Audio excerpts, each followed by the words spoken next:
আজকের এই মহাযুদ্ধে একদিকে আছে স্কটল্যান্ডের কং, যে শক্তিশালী গডজিলাকে অনেক টক্কর দিয়েছে, এবং অপরদিকে আছে অ্যাভেঞ্জার্সের সবথেকে শক্তিশালী সদস্যদের মধ্যে একজন দ্য হাল্ক। যদি এদের মধ্যে যুদ্ধ শুরু হয় তাহলে কে হবে বিজয়ী? ভিডিওটি শুরু করার প্রথমে চ্যানেলটিকে অবশ্যই সাবস্ক্রাইব করে নেবেন। যদি হাল্কের কথা বলি তাহলে এটি এমসিইউ এর সবথেকে স্ট্রংগেস্ট এবং টাফেস্ট ক্যারেক্টারের মধ্যে একটি, এবং হাল্কও এটি মনে করে যে তাকে কেউ টক্কর দিতে পারবে না, চাই সম্মুখে থোর হোক বা থ্যানোস।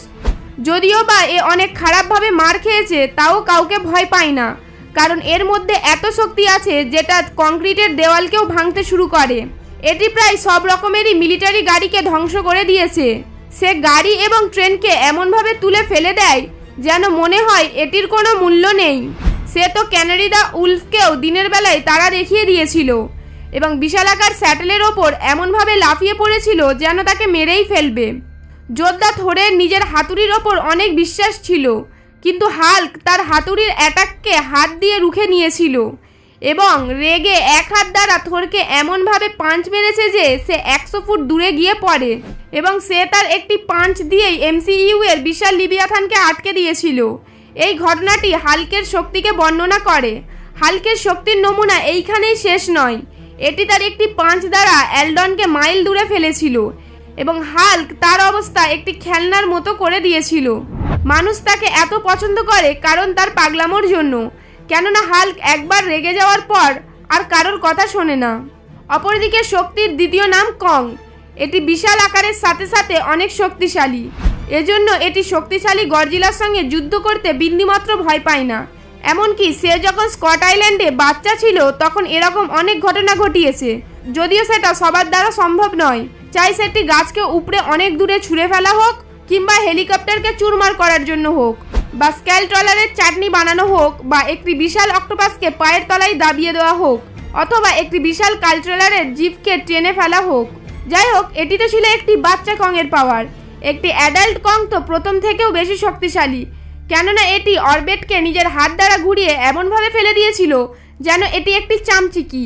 একটি গডজিলাকেও প্রায় নত করিয়ে দিয়েছিল, এবং নিজের হাতিয়ার দ্বারা একটি গডজিলার অনেক পাওয়ারফুল অ্যাটাককে আটকে দিয়েছিল। এমনকি কং মেকা গডজিলাকে মারতেও গডজিলার অনেক সাহায্য করেছিল। এর হাতিয়ারে এত শক্তি আছে যে একটি হামলা দ্বারায় মেকা গডজিলাকে টুকরো টুকরো করে ফেলেছিল।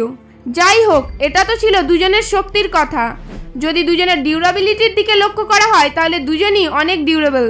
যদি কংয়ের কথা বলা হয় তাহলে এর ওপর বন্দুকের গুলি কোনো প্রতিক্রিয়া হয় না, যদিও বা একটু কষ্ট হয়েছিল যখন এ বাচ্চা ছিল। হেলিকপ্টারের ব্লেড দ্বারা এর হাত কেটে গিয়েছিল, কিন্তু অ্যাডাল্ট হবার পর গডজিলা এবং মেকা গডজিলা তার উপর হামলা করলেও সে তার জায়গায় টিকে ছিল। কিন্তু মেকা গডজিলার সঙ্গে যুদ্ধ করতে গিয়ে সে অনেক দুর্বল হয়ে পড়েছিল। সেজন্য এটা বলা যেতে পারে যে ডিউরাবিলিটি তার দুর্বল পয়েন্ট, কেননা তাকে সুরক্ষা দেওয়ার জন্য আর্মারও নেই। এই জন্য কং এই চেষ্টায় থাকে যে বেশি মান না খেয়েই প্রতিপক্ষকে স্বর্গে পাঠিয়ে দেওয়ার, কেননা যুদ্ধ যতক্ষণ পর্যন্ত চলবে কংয়ের জন্য সেটা ততই বিপদ হয়ে দাঁড়াবে। অপরদিকে হাল্কের উপর গান ফায়ার করলে তার কোনো ক্ষতি হোক না হোক তার রাগকে অনেক বাড়িয়ে দেয়। সে একসঙ্গে অনেক aircraft fire, bomb blast attack, চিতরি আর্মির এনার্জি এবং স্যাটারের গরম সহ্য করেছে। এমনকি ফ্রামিয়ারকে মারার সময় র্যামো ব্রিজের ঘর্ষণও তার উপর বেশি প্রভাব ফেলেনি। থরের অনেকবার নিউক্লিয়ার হামলা এবং থরের পাঞ্চও অনেক সময় খুব সহজেই সহ্য করে নিয়েছে। হাল্ক ব্লাস্টারের সঙ্গে যুদ্ধ করার সময় একটি 50 তলার বিল্ডিংকে নিজের শরীরের সঙ্গে ধসিয়ে ফেলেছিল, কিন্তু একে প্রথমবার চোট থ্যানোস দিয়েছিল। এতে সে এতটা ভয় পেয়েছিল যে যার জন্য দ্বিতীয়বার ব্রাশ ব্যানার হাল্ক বানার চেষ্টা করেনি। কিন্তু প্রফেসর হাল্ক হওয়ার পরেও সে ইয়ারফিনিটি গনে থেকে বেরোনোর ভয়ঙ্কর রেডিয়েশনকে সহ্য করেছিল, এবং স্ন্যাপকার্ডের অর্ধেক পপুলেশনকে জীবিত করে দিয়েছিল। এর দ্বারা আপনি অনুমান করতে পারেন যে কে বেশি ডিউরেবল। যদি দুজনের ইন্টেলিজেন্সের কথা বলি তাহলে কং অনেক স্মার্ট। সে যে কোনো জিনিসকে হাতিয়ারের মতো ব্যবহার করতে পারে। নিজের হাতিয়ারের সাহায্যে সে গডজিলাকেও ঘাইল করে দিয়েছিল, এবং সেই হাতিয়ার দ্বারা মেকা গডজিলাকে মেরে ফেলেছিল। হাত দ্বারা এই যুদ্ধগুলি করা সহজ ছিল না, তাই হাতিয়ারকে পছন্দ করেই ইন্টেলিজেন্সের পরিচয় দিয়েছে। কিন্তু হাল্কের সঙ্গে যুদ্ধ করার সময় কি কংয়ের ইন্টেলিজেন্সের কথা বলা উচিত? যেখানে হাল্কের উচ্চতা 8 ফুট সেখানে কংয়ের উচ্চতা 335 ফুট। এজন্য সে হাল্ককে হাত দ্বারা মারবে নাকি হাতিয়ার দ্বারা, এটি হাল্কের জন্য অনেক ক্ষতিকর। আবার এটাও হতে পারে যে এই হামলা দ্বারা হাল্কের ওপর কোনো প্রভাবও না পড়তে পারে, কেননা অনন্ত জ্বালার মতো স্যাটারের উপর ঝাঁপ দিতেও দেরি করেনি এবং স্যাটারের আগুনও হাল্কের কিছু ক্ষতি করেনি। যদিও বা স্যাটারের আকার কংয়ের থেকে অনেক বেশি এবং এর আগুন অনেক ভয়ঙ্কর, তবুও যদি ইন্টেলিজেন্সের কথা বলা হয় তাহলে কং যুদ্ধের সময় অনেক বুদ্ধিমত্তার পরিচয় দেয়, যেখানে হাল্ক যুদ্ধের সময় পাগল হয়ে যায়। এর একটাই লক্ষ্য থাকে যে নিজের প্রতিপক্ষকে কিভাবে হারাতে হবে। হাল্ক কখনো পরাজয়ের ভয় করে না, যেখানে ব্রুস ব্যানার অনেক ইন্টেলিজেন্স এবং প্রফেসর হাল্কও কংয়ের থেকেও অনেক গুণ বেশি ইন্টেলিজেন্ট। দুজনের স্পিড এবং ফ্লেক্সিবিলিটির কথা যদি বলি তাহলে কং যতটা ভারী ততটাই ফ্লেক্সিবল। এই জন্য হয়তো সে তার থেকে বড় বড় দুশ্মনকেও হারাতে সক্ষম। সে দৌড়ানোর সময়তেও কোনো মানুষ বা অন্য প্রাণীর থেকেও বেশি জোরে দৌড়াতে পারে। একটি অনুমান অনুযায়ী এটি 97 মাইল প্রতি ঘন্টা বা 156 কিলোমিটার প্রতি ঘন্টা এর গতিতে দৌড়াতে পারে।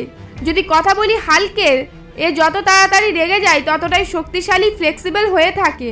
এই জন্য চিতরির পুরো আর্মি এবং এলরনের ফৌজকে হাল্ক নামক যোদ্ধার সম্মুখীন হতে হয়েছিল এবং সবাই পরাজিত হয়ে গিয়েছিল। দৌড়ানোর সময় 70 মাইল প্রতি ঘন্টার গতিতে দৌড়াতে পারে, কিন্তু মজবুত পায়ের কারণে সে অনেক ফুট উচ্চতায় উঠতে পারে, পাহাড় এবং বিল্ডিং থেকে জাম্প করতে পারে এবং অনেক উচ্চতায় উঠে স্পেসশিপকেও ধ্বংস করে দিতে পারে। দুজনের উইকনেসের কথা যদি বলি তাহলে কংয়ের কাছে কোনো আর্মার নেই, এই জন্য সে বেশি ডিউরেবল নয়। সে বেশি মাত্রায় রেডিয়েন্সকে অবজার্ভ করতে পারে না এবং যুদ্ধ করতে গিয়ে একটা সময় সে হাঁপিয়ে পড়ে। অপরদিকে হাল্কের এরকম কোনো দুর্বলতা নেই, কিন্তু রাগ ঠান্ডা হওয়া মাত্রই সে মানুষে পরিণত হয়ে যায় এবং সেই সময় একে মেরে ফেলা কংয়ের জন্য বাম আঙুলের কাজ। এমন অবস্থায় যখন দুজনের যুদ্ধ হবে তাহলে কং হাল্ককে ধ্বংস করে দিতে চাইবে, কিন্তু হাল্ক 100 টনেরও ওজন সহ্য করতে পারে। তার জন্য 50 থেকে 60 টনের কংকে সহ্য করা খুব বড় বিষয় নয়। হাল্ক অনেক উঁচুতে উঠে ঘুষি মারতে পারে, যদিও কং তাকে অনেক দূরে ফেলে দিতে পারে, কিন্তু যুদ্ধ অনেকক্ষণ চলার ফলে কং হাঁপিয়ে পড়বে, যেখানে হাল্ক কখনো হাঁপিয়ে পড়ে না। এই জন্য যুদ্ধটিকে সে জিতে যাবে। এতে আপনার কি মতামত আমাকে কমেন্টে লিখতে একদমই ভুলবেন না।